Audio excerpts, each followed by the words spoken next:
Well, welcome back to another edition of Rick's Picks. I'm Elaina Rusk alongside 17's entertainment expert Rick Bentley to talk about another pick of 10 movies. How'd you come up with this week's theme? You know, I had seen a lot of online presentations of a possible trailer for a movie made from the Jetsons cartoon. And for a moment I thought, I have not read about a new Jetsons movie being made. And then I realized it was just AI generated. And especially a couple of them are pretty adult. So now I realize, okay, that was just people fooling around with it. But it led me to think about all the movies that were based on cartoons that became feature-length films, that became live-action films. And I set down some rules here. Okay. First off, I was not going to do any superhero movie because we could have just done Superman, Spider-Man, and all that and just filled it up really quickly. And I also didn't want to get into all the the Disney live-action version of the animated. We've talked about that before. So what I wanted to do was find projects that were based almost exclusively on a cartoon. Some of those do have a little bit of maybe a print version of it in the past, but still, we know them best for their cartoon, and that they became live-action movies. And the funny thing was, I tried to do this, worst to best. Yes. And as I was putting the list together, I realized I did worst to, you could watch it. Okay. I had forgotten about how many really, really, really bad movies had been made off of cartoons. And as we go along, we'll talk about why I feel like those things they failed along the way. So basically, number 10 is really bad. When we get to number 1, I'm not saying I love the film, but at least you wouldn't go screaming from the room if it came on TV. Right. And so with that, there has not been a Jetsons movie. There has not. Well, there was an animated version. Okay. But there has not been a live version of it. And I think it would work. I do too. I would love that whole sort of, especially with the Fantastic Four coming out this summer. So we're getting a very retro look in that movie. I think if we go with that retro Jetsons look, I think that all could work very well. Yeah. So I have a feeling these AI are going to titillate some executives into doing something. Some creative mind in Hollywood will well, be spinning. let's say a mind in Hollywood. I don't know how many of them are creative, okay? We were talking about that earlier this season too, that there are so many sequels and remakes, and it's the third rendition of the same old thing that's all happening in the box office this summer. Yeah, I've never seen the exact number on it, but I will bet you if you could look at each year's, the 500 movies or so that get released during the year, I'll bet more than half of those are based on a book, a TV show, a past movie, a sequel. There's nothing, the original ideas are just few and far between. That's too bad. Okay, so with that, we're going to cartoons that became movies. Number 10, The Flintstones in Viva Rick Vegas. Yeah, it should be Rock Vegas. Right? Yeah, I can't. My typo. Yeah, no, that's my typo. Anytime I type the word rock, it changes it to your name. Yeah, it does. Well, it also shows you that when I typed this in, I had never heard of it, so it didn't even mind that there was a typo. Yeah, well, that's a 2000 film, year 2000 film. It's a sequel. Now, I will say this, if I had extended the list a little bit more, the original Flintstone movie wasn't that bad. Okay. It was John Goodman and Rick Moranis playing Fred and Barney.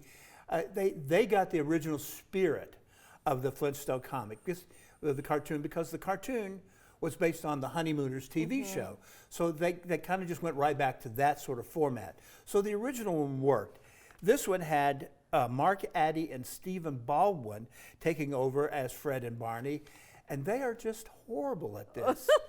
And it's not completely their fault because there is not a joke in this. I mean, we see the same thing about how everything's built out of rocks and animals supply everything. But again, it's just one of those films that sort of misses the essence of it.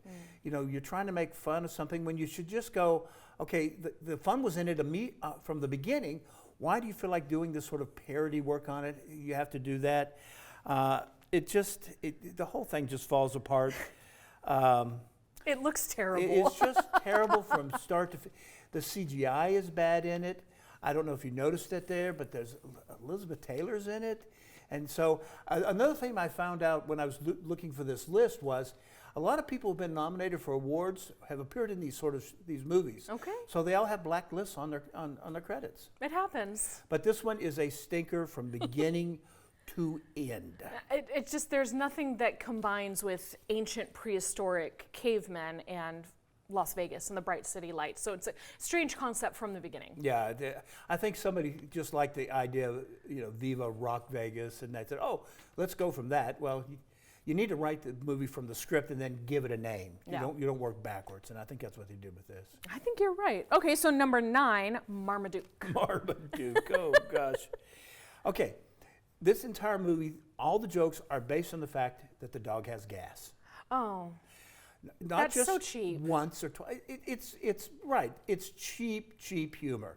The other problem I have is the same thing that you'll see in a lot of these productions. It's one thing to have a big dog that's annoying in a comic strip or in a cartoon. You kind of ignore that. When you see it in real life, this is a dog that should be sent to training school. Yeah. This is a dog that needs help. There's something wrong with this dog, and so it becomes too realistic for the jokes to work. And again, if the jokes are only about the dog having gas and doing other unmentionable things, then it's just a film that just has no material, has no jokes, and the special effects aren't bad, but they're not great. So this is one that it stinks. That's about the best way to say it. And it showed that very beginning of the clip with his mouth moving. Does Marmaduke talk in the movie? Yeah. That's very strange. Because in the cartoons or in the comic strip, I'm remembering, he would have like thought bubbles. Right. But he wasn't talking directly to his humans. And I've always had a problem anytime you give an animal a mouth, because we went through this with Sonic. Yes. You make it look like the original, but then that looks weird, and then you try to do human, then that looks weirder, and so it's another problem in trying to bring these things from a cartoon to real life. And there are dog movies that get it so right. Turner and Hooch is one that I'm thinking of with the big dog. Beethoven was a little cheesy in the 90s, but as a kid, I loved it. Well, get this. Owen Wilson stars in Marmaduke. Okay. And he was in Marley and Me. Yes. Which is one of the great touching dog movies of all time. Yes. So he went from a great film to The Dog Pound. No, poor Marmaduke. Okay, number 8, Garfield the movie. And there have been a couple of these versions. Right. I'm going to go with the 2004 one just because it's Bill Murray doing the voice. Okay. Now, it's also there because I wanted people to think I'm not just picking on dogs, I'm picking on cats also. It's the story of the wisecracking cat who hates Mondays, loves lasagna. Yes. Again, this is one where it goes back to that Snow White problem we had, where the animation is so creepy. This cat just looks too weird to enjoy. And even Odie doesn't come across. So what you have is, again, and you have Bill Murray, who he has a weird sense of humor. He can be very caustic at times. And so we've taken Garfield from just being an annoying cat to being one you want to send back to the pound. It is just, nothing about this film works. Animation is weak. Writing is as bad as I think it was the same people who wrote Marmaduke, because the cat has a lot of the same sort of problems. It's just one of those that doesn't capture there's something about, we see ourselves in Garfield in the comics, in the cartoons, because, we hate Mondays, or we like lasagna. Here, you don't want to relate to this cat, not at all. You just want to get away from this cat. And there are so many times when a movie like this is made for kids, but the adults have to take the kids to the theater, so we want to be entertained too. And I feel like after, maybe it was early 2000s, this was 2004, but early 2000s with Shrek maybe was the first one. Yeah. Writers really started understanding how to entertain the whole family instead of just the kids with the nonsense potty humor. Yeah, but Marmaduke and Garfield are examples to remind you should spay neuter your films. Rick with the jokes today. So number 7, we're going to move on to Fat Albert. I didn't realize this was a cartoon. I just remember there being so many problems with this movie. I don't have time to list all the problems with this. It starts with the basic concept, as you can see here. It's fat shaming. That kind of worked as a comedy routine by Cosby. It didn't quite work as well in the cartoon, but we could sort of accept it. But then to see it in real life. And, Kenan Thompson is in this, and he's so good as an actor, so good as a comic. But again, all the jokes they're painful to watch these days. I mean, you make fun of Mushmouth. Again, a shame. This is just, I don't want it to feel like I'm just woke about this thing, but I really do feel like I remember this film offending me back then. Yeah. It's just one of those that should have been left to as a comedy routine. I could accept it as a cartoon, but at least there's something softer about a cartoon. But when we get to real life, you look at this and look at what they're saying and what they're doing, it comes across very racist, very stupid. This is just one of those films. I think it would do everybody a great service if we just found all the copies and burned them. I mean, this is horrible. Right. When we talked about this once in one of our tapings, that we don't believe in censorship and pulling things off shelves, but also there's movies like Song of the South that was not okay at the time. It is not okay now. And so they have taken that off shelves. And so I do understand there are times when it's like this is not okay for human consumption. Yeah. And again, I will fight censorship to my death. But I do feel like this is what we should be doing. Yes. And what I tried to do my entire career was to warn you. Yes. Look, if you want to watch it, you want to buy it, Godspeed. Yeah. I'm not going to stop you. But I'm going to tell you why this is offensive to me. You make up your own mind. I don't know. And again, I don't know how many times I've been asked by parents, can my little Bobby or Billy or whatever see this movie? I don't know your child. Yeah. You know, I can tell you this has this and this and this. You have to decide. As we said before, I've known 3-year-olds who are 30-year-olds and 30-year-olds who are 3-year-olds. Yeah. So you have to make up your mind. And that's what I'm saying with this. I'm not saying we should, we should ban this movie, but I'm saying, I'm warning you. Yeah. If you rent this, you track it down, and you find it's that horrible, I'm not going to feel guilty about it. Right. We wanted to let you know it was done in poor taste. It was not okay then. It's not okay now. And Disney, with Song of the South, you can't find it anymore. But for Peter Pan, there are some scenes in there that are insensitive. Well, and instead of pulling it from the shelves, they put up a warning that just said, hey, we have learned.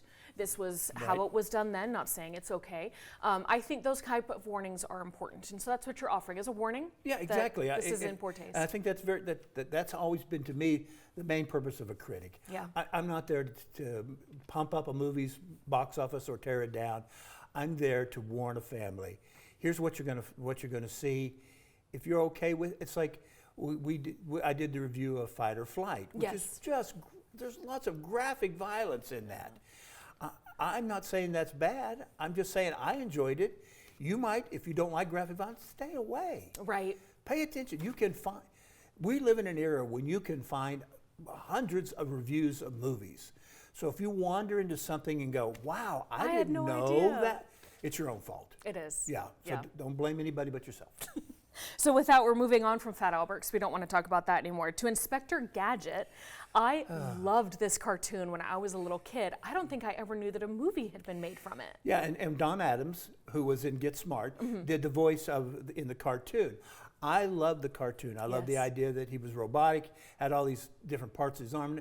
I even liked the fact that McDonald's put out a series of kids' meal toys the film came out, that you had to buy it until you got all the pieces of it.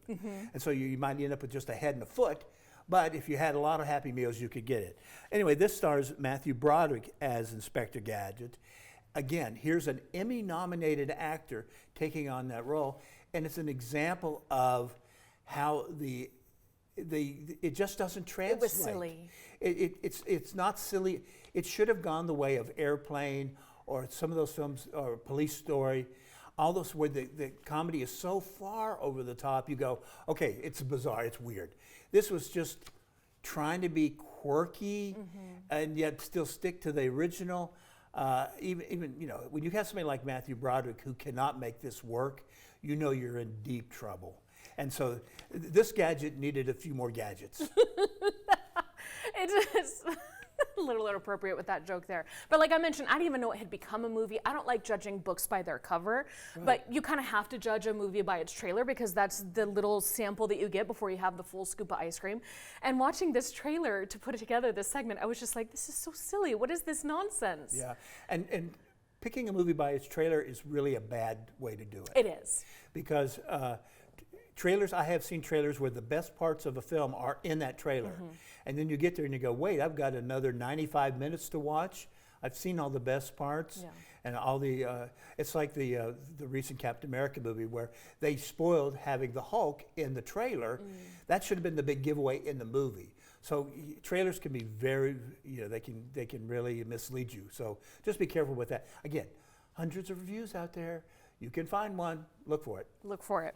Do a little bit of homework before you just go. And back to talking about how parents ask you about opinions for kids. I think it's because when my kids were first starting to watch TV at age 3, 4, 5, I would sit down and be like, oh, I loved The Lion King as a kid. And then all of a sudden they're watching it and I was like, oh, I need to pre-screen this. I need to watch this again with adult eyes and think about what this means for my 3-year-old. Now my 8-year-old could watch it and be like, oh, that's sad, like I was when I was 8. Right. It was such a different world when she was 3. So you can ask for the critic's opinion, you can look for the critic's reviews, but also you really have to screen it yourself. It has to come down to you. It does. Do not let somebody make a decision for you, because too often than not, a critic has to think of the whole entire world. Yes. If we were only writing for a certain segment, we could say, oh, this group should or should not go. So you have to depend on yourself. And Disney's one of those great examples of, I to this day cannot watch Bambi again. Oh, no. That horrified me as a child, and while it's a great animated film, I love the film, I cannot watch it again. Yeah. And Disney's really good about it. They don't like parents at Disney, so you have to. There's a lot of orphans in Disney there's plots. a lot of them, yeah. So with that, moving on to a cartoon that became a movie, Popeye. This, probably should have put it number 10. Right. Only because it's directed by Robert Altman. Okay. Now, he's the man behind the Oscar-nominated Nashville and the movie MASH. Altman's a tremendous director, but in this case, he just missed the boat completely with this. And part of it, you can see, is just the way they've done. This is Robin Williams playing Popeye. And so they have these weird prosthetics on his arms and his legs. They didn't, Popeye's bald. They didn't want to shave his head, so they gave him this sort of blondish hair. But the problem is, it's like Altman's trying to do this parody of Popeye, but he's also trying to be serious like he did in Nashville and MASH. And you can't walk that line. You get this absurdity of Popeye. And you've got Shelley Duvall in there who's playing Olive. She was born to play Olive Oyl. She did great. She is great at that. And she's pencil thin. And I'm not saying anything but Robin Williams just couldn't. He was too handcuffed. Altman didn't let him be Robin Williams. And Robin Williams, when you do these kind of comedies, has to get out there and be wild. Instead, he's doing these sort of sight gags, these really bad CGI things. And that makeup, again, just every time you look at it, you think this is just way too weird. So it's proof that not just bad directors can make bad movies. One of the great directors of all time made a movie that's one of the worst of all time. Yeah, and I think watching the trailer, it was so funny because you see the large forearms. And I was thinking, they really couldn't win with this, because if you don't have the large forearms, well, he's not Popeye. But then you have the large prosthetics, and you're like, that is very strange. Yeah, there had been a middle ground in there where you could have made him muscular, but not looked weird. So cartoony. And it's not even cartoonish enough. It's just, everything about it just misfires completely. And it's sad to see a Robin Williams dud, because again, like you said, when you set him loose, listening to him in Aladdin, it's just his recordings as the genie and as the shopkeeper, just hearing him with his natural talent in his heyday was a delight. And so you think, oh, Popeye played by Robin Williams, it'll be great. Yeah. And in 1980, it just was not. Yeah, and he was trying to do the Popeye voice, and it's just, again, one of the worst of all time. Poor Robin Williams. Okay, number 4, George of the Jungle. Oh, George of the Jungle. There was an era when they were doing movies like George of the Jungle and Tarzan, which was done by a company that had a very smart idea for cartoons. They would do parodies of, like, this is a parody of Tarzan. And so what would happen if George was just an idiot? But it was a smart way they wrote it. There was a lot of innuendo. There was a lot of jokes over the heads of kids, and so all that was a smart writing. So what happens? You decide to make a live action version of it, and you decide we'll just use the sight gags. We'll just have the poor Brendan Fraser be the main character, and he will pop up again. Okay. This isn't his worst. So. But it comes down to the fact is they thought if we just do the visuals it's going to be funny, but it's not. And it's not even interesting enough to, I think, entertain kids. So what you have is this just misfire completely. Again, this was a time when Brendan Fraser was really at the peak of his game because he had done the Mummy movies. And so I think this movie was just simply somebody said, you know, he'd look good with his shirt off. Right. So let's just cast him to do this. And he doesn't have the comic skills to really pull off this sort of full-blown comedy. You know, he's good in like Blast from the Past, where he has some light comedy to it, but this sort of full-blown slapstick comedy, he can't do it. It fell short. And I feel like this came around the same time as Encino Man, which everybody loved him in that because it's a caveman frozen in ice who comes to life during Pauly Shore's era. But it was silly and done well. This was silly done badly. Done very badly. Yeah. And again, wasting the talents of everybody involved with it. And again, sort of killing the legitimate nature of the original cartoons. If you go back and look at those original George of the Jungle cartoons, they're very funny. Yeah. There is sort of this sort of wink, wink, nudge, nudge. We know what we're doing. We get it. Just laugh at it. Yeah. So in this case, the live action didn't do that. It fell short. That's too bad. Number 3, Casper. Casper the Friendly Ghost. Now we're talking about one I really can recommend. Yeah. I think Casper is one of the sweet cartoon to film movies. I have always, you know, Casper did start in comic books and then became animated cartoons in movie theaters and then on television. You know, he's the friendly ghost. And in this case, I think the casting was great. The special effects work in this case. Christina Ricci is just, she's sweet in this. Bill Pullman's in it. It's a story about friendship and love and respecting others who might be different. Yeah. And I get that's over the top. He's dead. But again, it's one of those films that just kept the essence of the original film, which was, even though he's a ghost, he's good. Not all ghosts are scary. Now, there are some scary ghosts in here that try to be scary. Right. But the film is just a sweet, sweet story. I would say if you're just looking for a great entertainment for the entire family, and if you're trying to introduce your kids to scary movies, Gently. this is a good way to sort of ease them in. Yes, it's a ghost, and in other movies that's going to be very scary, but right now it's okay. I think that's a good recommendation for introducing kids because I have a 5-year-old who loves Halloween, but she likes sweet spooky, and I think that's where Casper comes in. It's not horror, it's this fun haunted house. There's some science in the basement. Right. It's silly and fun and cartoon done well. Yeah, it is. It has a great message to it. Yeah. It's just a sweetness, but it's not saccharine sweet. It's not over the top where the parents are going to go, gosh, am I watching this again? And so it just works so well for the entire family. And again, I think it's a good introduction to young ones. Yeah, I think I'm going to find that one because I haven't thought about that movie until you brought it up. I watched it as a kid. Oh, yeah. And remember enjoying it, so Yeah. I'd like to show my girls. Number 2 then is Dudley Do-Right. And Brendan Fraser's back. Yes. For a second time. Same company, same cartoon brand. Again, what they did was they took the essence of the original cartoon and threw it out. Their whole point of view was, well, if we're just stupid, oh, look how funny it is. He's sitting backwards on his horse. Isn't that hilarious? No, it's not. It's just lost what made the original cartoons work so well. The same problem I had with this that Brendan had in George of the Jungle. He's not good with slapstick comedy. Yeah. He needs to be that sort of sweet hero.